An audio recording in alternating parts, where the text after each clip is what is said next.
A riqueza de uma personalidade como a de Dom Pedro se revela nas inúmeras faces que nos demonstrou. Como homem íntegro e inteiro, alguém que não mandava recados, fez-se e reinventou-se diversas vezes conforme as necessidades. Isso traz à tona uma verdade imutável e de difícil aceitação. Como esse homem, repleto de sérios defeitos morais e contradições políticas, pode ter seu nome ligado a grandes passagens da história do liberalismo mundial? O que incomoda na imagem de Dom Pedro é sua aflorada humanidade. Raramente a vida, na concepção consciente que temos dela, corresponde ao que de fato é, o emaranhado resultado das ambivalências próprias dos seres humanos. É assim que termina essa biografia aqui, escrita pelo Paulo Resutti, de Dom Pedro I, essa grande figura tão importante na nossa história, tão ambivalente, tão cheia de contradições, mas tão importante para a nossa história como nação, porque há 200 anos ele estava lá nas margens do rio Ipiranga, bradando independência ou morte, e tornando o Brasil, de fato, uma grande nação, que é o que é até hoje. Bem-vindo, então, a esse vídeo aqui, que é a primeira resenha de uma série de resenhas que eu vou fazer em relação à nossa leitura conjunta Brasil Império, a história não contada. Eu e a Lari Rangel fizemos esse projeto com bastante carinho, tem bastante gente participando, e formamos um grupo bem legal lá no Telegram. Tô gostando muito da participação de todo mundo, tá sendo uma troca de experiências muito legal. Esse mês nós já estamos estudando sobre Leopoldina, essa outra personagem tão importante da independência do Brasil e que a gente sabe tão pouco. E a gente escolheu essas biografias do Paulo Resutti para ler justamente porque elas são muito acessíveis, elas contam a história de uma forma até às vezes narrativa, assim, parece uma história, ele te envolve na narrativa dele, justamente por essa questão de ser acessível. Às vezes não parece uma coisa tão histórica, uma biografia só fatos narrados de uma forma bem seca. Não, ele é um livro que vai comentar sobre outras narrativas, vai comentar sobre a vida pessoal deles, sobre a personalidade deles, sobre fatos realmente que te interessam, que te instigam a saber mais sobre esses personagens, né? Por isso que a gente tá gostando tanto dessa leitura. Às vezes, se você é uma pessoa que já quer direto na fonte histórica em si, não vai ser uma leitura tão legal, mas eu acho que o objetivo dele é realmente ser acessível e chegar a todas as pessoas, o que é muito interessante porque falta tanto ao brasileiro dessa questão histórica, dessa questão patriótica e de realmente aprender sobre quem são os seus grandes heróis. Bom, antes de começar, eu já quero pedir desculpa pela minha voz, que não tá das melhores hoje. Parece que a gripe pegou todo mundo aqui no YouTube, mas aí aproveita para aumentar um pouquinho o volume do vídeo, já se inscreve, já deixa sua curtida, que me ajuda bastante. Bom, o Resutti ele vai começar lá na dinastia de Avis, comentando um pouco com a gente sobre os primeiros monarcas lá de Portugal, da dinastia de Avis. E com isso também ele vai comentar um pouco sobre o sebastianismo, que era um rei de Portugal que foi para uma determinada batalha e sumiu. Então acabou criando um mito, como se fosse o rei Arthur para a Inglaterra, de que aquele rei talvez voltaria um dia e voltaria a governar seu povo e tal, porque ele era muito amado. E esse sebastianismo vai repercutir lá na Guerra de Canudos, no nordeste do país, em que o Antônio Conselheiro justamente vai pregar a volta da monarquia e o próprio sebastianismo, dizendo que Sebastião voltaria para reinar o Brasil. Achei isso bem interessante. Eu não lembro de ter aprendido sobre isso quando estudei sobre a Guerra de Canudos. Já fiquei com vontade de ler Os Sertões, porque é sempre assim, uma leitura sempre instiga a outra, né? Enfim, normal. Bom, o fim da dinastia de Avis se dá quando determinado rei não deixa herdeiros, e aí começa a Península Ibérica, ou seja, existe apenas um monarca para governar Portugal e Espanha. Então teve um período que a América do Sul estava meio que unificada sob uma só coroa. Isso só vai mudar quando subir ao trono o primeiro da dinastia de Bragança, que é um filho bastardo de um rei de Avis. Então, dá-se início à dinastia de Bragança, que é, então, a que governaria hoje o Brasil, por exemplo, se a gente restaurasse a monarquia. Bom, Dom Pedro I vai nascer em 12 de outubro de 1798, no quarto Dom Quixote do Palácio de Queluz. Ele é um quarto bem bonito, vou ver se eu consigo colocar uma foto aqui. E é interessante porque o Paulo Resutti algumas vezes vai fazer o traçado entre a vida de Dom Quixote e a vida de Dom Pedro, como ele também teve suas experiências quixotescas, combinando bastante com o nome do quarto onde ele nasceu, e igualmente acaba falecendo também já em setembro de 1834. Ele era filho de Carlota Joaquina. Carlota Joaquina era uma das filhas do rei absolutista da Espanha, o Carlos IV, se eu não me engano, e de Dom João VI, que era então príncipe regente de Portugal, enquanto a sua mãe, Maria I, foi considerada louca, né? Ele foi príncipe regente até o falecimento dela e depois ele se torna, então, o rei de Portugal. É interessante notar também que Dom Pedro não foi o primogênito, ele não era o herdeiro da coroa, ele teve um irmão mais velho que acabou falecendo quando esse irmão tinha cerca de 6 anos e ele tinha 3.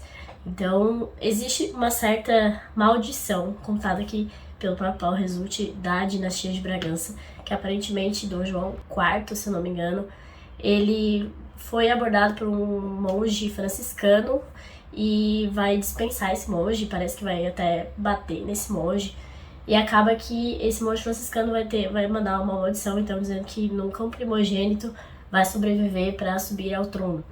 E isso acaba acontecendo realmente até com Dom Pedro II. Dom Pedro II também não era primogênito. E acontece que, em decorrência de não ser o primogênito, ter esses 3 anos que ele não era considerado, enfim, ele não teve uma educação lá desde o início tão primorosa como seria para um primogênito. Então ele vai sofrer com isso por toda a vida, ele vai sempre lembrar disso. E sempre vai deixar isso bem claro para os filhos também, que eles precisam sempre estudar, porque ele teve uma educação meio negligenciada, ele era mais da atividade física, então assim, ele gostava de correr, de nadar, ele estava o tempo todo em atividade, assim, ele sempre foi muito ativo, mas ele mesmo considerava, já adulto, que a sua educação foi um pouco negligenciada. Só quando foi mais tarde, lá quando ele tinha 6, 7 anos, que Dom João VI começa a prestar atenção nesse filho e notar que ele precisava de uma educação realmente para se tornar um monarca. E aí agora a gente começa a falar sobre o contexto da vinda da família real portuguesa para o Brasil, que a gente aprende de uma forma e às vezes quando a gente vai estudar acaba descobrindo outras coisas. Recentemente a Cris do Relivrando postou um vídeo sobre um livro que fala sobre isso, 1821, o Regresso do Rei, que é o livro português que fala sobre Dom João VI. E a gente sempre ouve como ele foi, tipo, ele fugiu mesmo e foi uma coisa assim de covardia, enquanto que na verdade existia todo um contexto de que Napoleão pretendia anexar todos os países da Europa, ele queria dominar a Europa realmente. Enquanto isso, Portugal tinha uma parceria comercial com a Inglaterra que era milenar, assim, muito antiga. E então Portugal sofria muita pressão na Inglaterra para que não se curvasse a Napoleão. Ao mesmo tempo, a Inglaterra dominava todo o Atlântico, porque ela tinha uma marinha muito avançada, então sabia que Napoleão não bateria a Inglaterra caso fossem para o mar. E ao mesmo tempo, tanto nesse contexto da era napoleônica, também tem uma crise das monarquias absolutistas em toda a Europa, que caiu muito a monarquia por conta disso, né? Tanto depois da Revolução Francesa quanto nesse período napoleônico, era muito visado ideias liberais. Eles buscavam ideias liberais, buscavam reformas que criassem monarquias constitucionais, pelo menos parlamentaristas, ou de fato instalava-se uma revolução e tornava-se uma república, né? Diante disso, o Dom João VI ele vai estar nesse impasse e ele decide então que ele vai com toda a família, toda a corte portuguesa, vai para o Brasil, sabendo que Napoleão nunca vai alcançar por conta do domínio inglês. Ao mesmo tempo, ele vai liberar todos os portos para a Inglaterra e a Inglaterra protegeria então os domínios portugueses, não deixaria que Napoleão acabasse com o país. Isso realmente acontece, vem toda a família portuguesa para o Brasil, tem uma nova corte. O Paulo Resulti vai falar que como o Brasil era uma página em branco, né? Então eles meio que construíram tudo do zero. Quando eles vieram para o Rio de Janeiro, primeiro eles embarcaram na Bahia e depois eles vieram para o Rio de Janeiro. Eles acabaram instalados numa casa de cadeia, assim, né? Porque era uma cadeia que teve que ser transformada às pressas para instalar uma corte ali. E tem uma coisa que chamou muita atenção de praticamente todo mundo do nosso grupo, é que na viagem de Portugal para o Brasil, Dom Pedro estava lendo Eneida no original, em latim. Ele tinha 9 anos, mais ou menos, e já estava lendo Eneida, ele ficou apaixonado por Eneida, pela história. Inclusive, em algumas cartas que ele vai mandar para Dom João depois, ele vai citar, como Enéas, você está fazendo esse percurso e tal. E a gente aqui penando para ler Eneida, né, com 20, 30 anos, mas tudo bem. Ou então, quando a família real chega na Bahia, já há o primeiro decreto, que é a liberação dos portos brasileiros para a Inglaterra. E isso é considerado o primeiro marco da independência do país, porque afinal o país começou a fazer comércio de fato. Antes era uma mera colônia e agora se eleva a um país que faz comércio com a Inglaterra. Em 1815 acontece a queda definitiva de Napoleão, o Congresso de Viena, e nesse contexto já teria aí uma pressão para o retorno de Dom João VI para Portugal. Afinal, o objetivo dele já tinha sido sanado, porque não existia mais o risco Napoleão, né? Nesse período, o Dom João VI também vai elevar o Brasil ao Reino Unido de Brasil, Portugal e Algarves. Então a gente deixa aí de ser uma colônia para efetivamente ser um reino. Em 1816 falece a mãe de Dom João VI, a Maria I, a Louca, e ela estava aqui no Brasil, né? Ela foi trazida junto com toda a corte. Então você vê que é um período assim bastante conturbado na vida de Dom João VI, tem todas essas pressões e ao mesmo tempo ele precisa decidir retornar para Portugal e decidir os próximos passos, o que ia acontecer, porque seria uma coisa extremamente complicada liderar dois países, no sentido de ter o Império Brasileiro e Português reunido sob uma só coroa, e ao mesmo tempo ele precisa de uma esposa para Dom Pedro I, afinal ele vai ser o sucessor tanto do trono português quanto do trono brasileiro, enfim, e começa então uma grande busca pela princesa, que seria a esposa de Dom Pedro, que é quando a gente conhece então Dona Leopoldina que era austríaca, e a Jamile lá no nosso grupo falou inclusive que não é a Disney, que é a fábrica de princesas, não, era a Áustria, porque a Áustria, e isso a gente vai ver melhor no livro de Leopoldina mesmo, era realmente uma fábrica de princesas, eles estudavam, educavam os filhos para serem príncipes e princesas exemplares, e desde muito tempo a Áustria tinha uma política de não fazer guerra e sim casar tanto com seus amigos quanto inimigos. Então eles fizeram muitas alianças, tanto que a própria irmã de Dona Leopoldina em determinado momento vai casar com Napoleão, e tudo isso em busca de retornos militares, retornos políticos. Então eram muitos ajustes que eles faziam. E a Áustria também viu esse casamento com bons olhos justamente para fazer comércio com o Brasil. Mas a coitada da Leopoldina estava num contexto de romantismo exacerbado alemão. Ela conheceu Goethe, ela leu o Werther. Então ela acabou apaixonada por esse futuro marido antes mesmo de conhecê-lo. E depois a gente vai ver que ela só tem um monte de decepção amorosa, coitada. Mas ela foi uma imperatriz incrível. A gente vê uma grande influência dela aqui na independência, que é uma coisa que a gente não aprende. E eu acho que a gente deveria valorizar muito mais, né? Porque quando Dom Pedro não poderia exercer como imperador, era ela que exercia como regente. Então a gente tem aí a primeira mulher governante no Brasil. Bom, acontece esse casamento e Dom João VI vai utilizar, inclusive, como subterfúgio para adiar a sua volta para Portugal, esse casamento do filho, que vai casar com Leopoldina, enfim. Nesse período ele já vai ter contato com ideias liberais, ele vai estudar filósofos liberais. Então a gente vê que Dom Pedro foi criado num ambiente absolutista, a mãe dele era extremamente absolutista, o que inclusive vai contaminar o filho, Dom Miguel, enquanto que Dom João VI ele já aparentemente entendia que as coisas não seriam mais as mesmas. Ele não tinha o ímpeto do filho, mas ele dá para notar em algumas cartas, e talvez poderia ter assim uma maior pesquisa para entender isso, mas dá a entender em vários momentos que Dom João VI já sabia que o Brasil precisaria ser declarado independente. Ele entendia essa importância de ter um monarca constitucional, e Dom Pedro vai seguir nessa mesma linha. Dom Pedro tem muitos rompantes absolutistas em alguns momentos, mas ele sabe e entende a importância de preceitos constitucionais, preceitos liberais. E isso vai começar já lá quando ele tá aprendendo sobre política e estudando para ser um monarca. E a Leopoldina vai vir justamente para complementar esse lado de Dom Pedro, porque como a gente já comentou, ele tinha um certo vácuo na educação dele, ele não tinha uma educação tão boa, e Leopoldina não, Leopoldina era super erudita, ela estudava mineralogia, ela lia clássicos, ela entendia sobre arte, então ela trouxe o intelectual que Dom Pedro não tinha. Mesmo sendo criada no absolutismo, ela também tem uma grande compreensão da política como ela realmente está acontecendo, assim. Bom, enquanto tudo isso acontecia no Brasil, eclodia lá em Portugal a Revolução do Porto, que exigia que Dom João VI voltasse, regressasse para Portugal, e também exigia que o monarca fosse constitucional, parlamentarista. Então, existia todo um movimento para acabar com o absolutismo lá em Portugal também, o que vai obrigar Dom João VI a retornar. Existiu todo um conflito nesse momento para ver quem ia voltar, se ele ficaria no Brasil, se ele mandaria Dom Pedro I. E Leopoldina tem uma importância muito grande também nisso, porque ela vai implorar pro Dom João VI que Dom Pedro fique, porque ela estava grávida de 7 meses. Então existe todo o movimento dela também, que não só por essa questão da gravidez, mas também por questão política, ela já estava vendo. E Dom João VI já estava vendo que seria impossível manter esses dois impérios ao mesmo tempo. Então Dom João VI vai retornar. Lá eles já estão elaborando uma constituição que deve ser jurada tanto no Brasil quanto em Portugal, por isso que Dom Pedro I é nomeado príncipe regente do Brasil para fazer isso.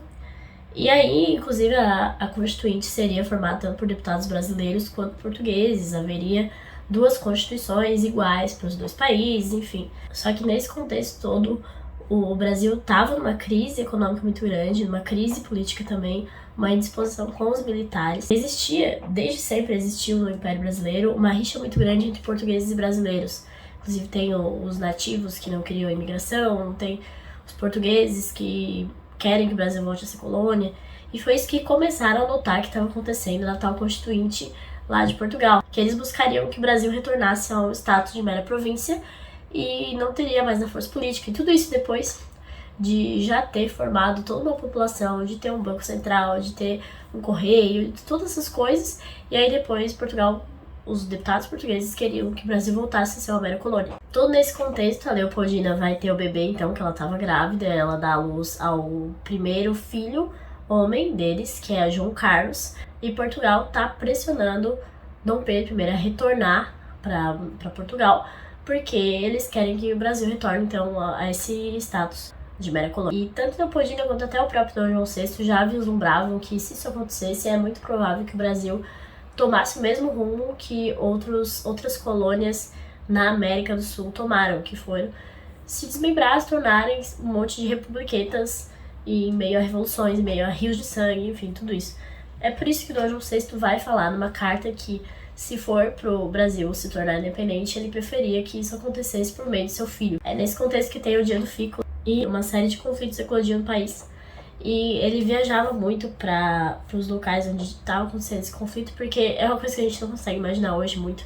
Mas ele era muito de ir direto no lugar, assumir o lugar, assumir até mesmo a política. E isso que estava acontecendo em São Paulo. Então ele foi a São Paulo para reduzir danos, assim, desses possíveis conflitos. Ele estava em viagem a São Paulo. Foi lá, inclusive, que ele infelizmente conhece Domitila dos Santos, a querida Marquesa dos Santos, que, né, foi amante dele pelo resto da vida.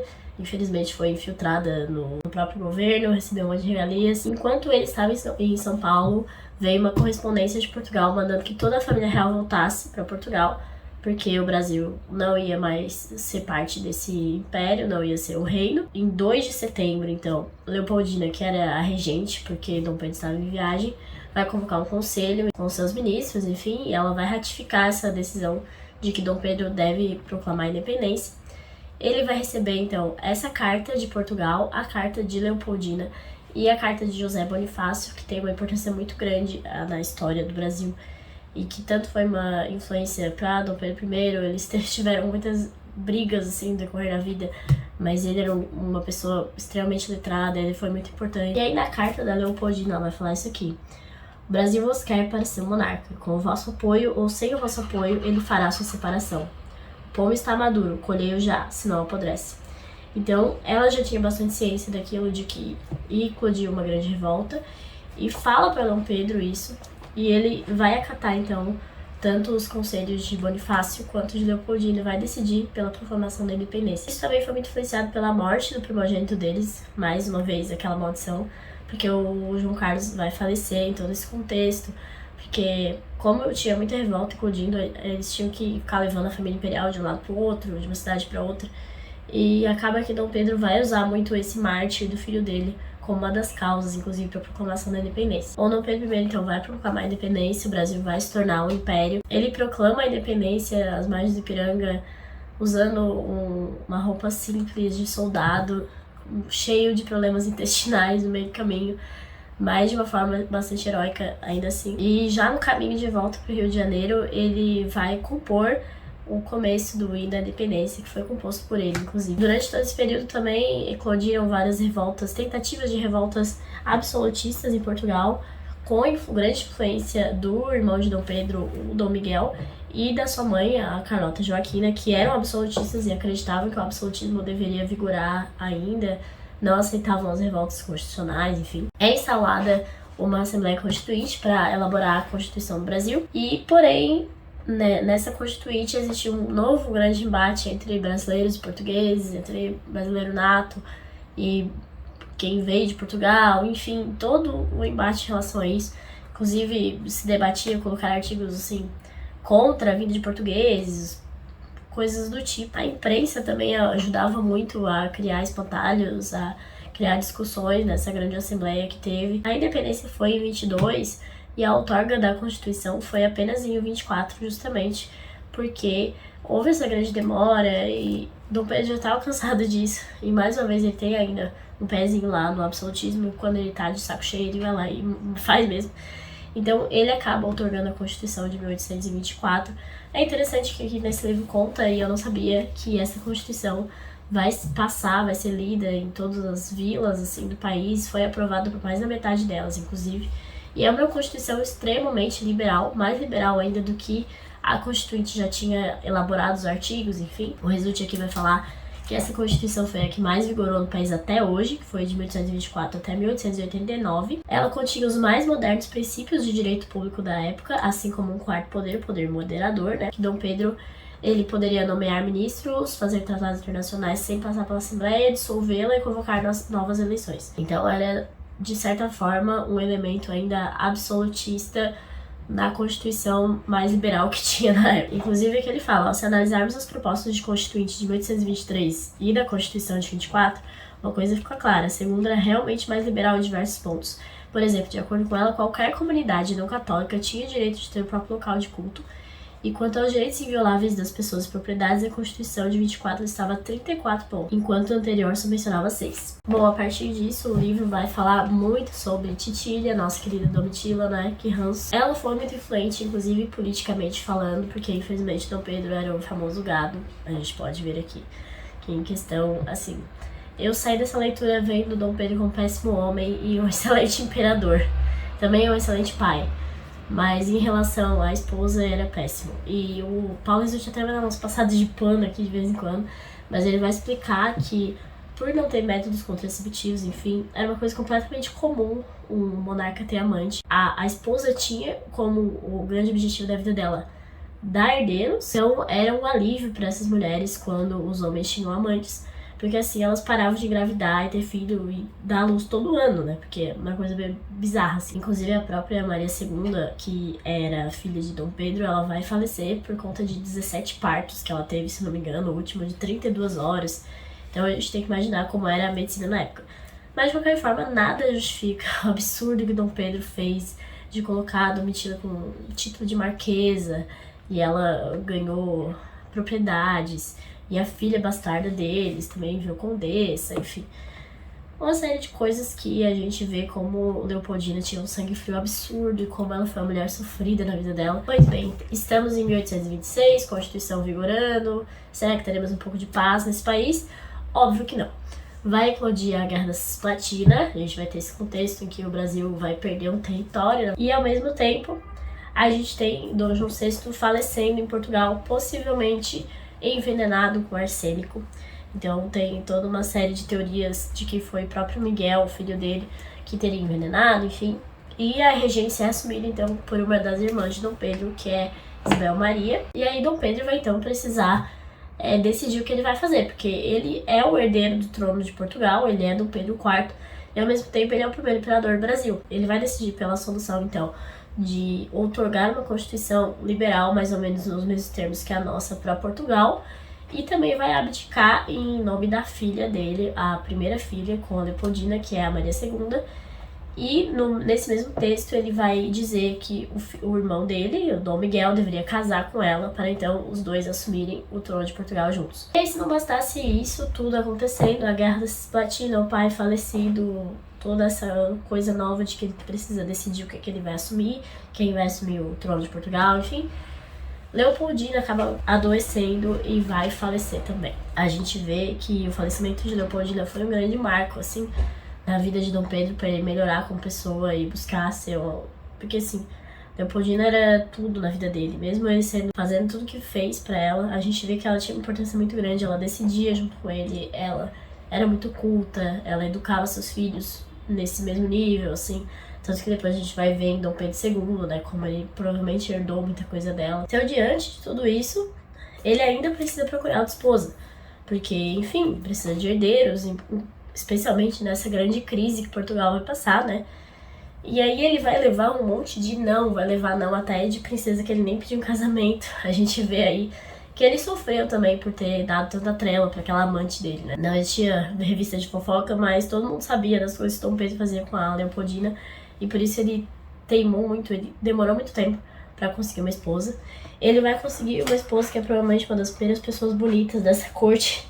Depois de Leopoldina, o pessoal era meio zoado, que é Dona Amélia. Então, Dona Amélia é lindíssima, a Imperatriz Amélia. Eclodiram novas revoltas em Portugal, dessa vez em prol do irmão dele, o Dom Miguel. E Dom Miguel vai simplesmente ser aclamado como rei de Portugal. E ele vai retornar às ideias absolutistas, vai ser um completo retrocesso. E Dom Pedro vai ver isso como um completo absurdo, porque vai contra tudo o que ele decidiu que aconteceria, vai contra a Constituição Liberal dele. Ele vê como uma grande afronta e ele decide que vai lutar pelo trono, então, de sua filha Maria II, que era a verdadeira herdeira do trono de Portugal. Esse foi um grande motivo para ele partir, então, para a Europa, mas também no Brasil havia um grande racha, novamente, entre brasileiros e portugueses. Dom Pedro I tinha alguns ministros portugueses, tinha o Chalaça, pessoas de muita confiança dele, que eram ministros no Brasil. E isso gerava um grande conflito com as pessoas que eram os nativistas, que diziam que português não podia governar o país.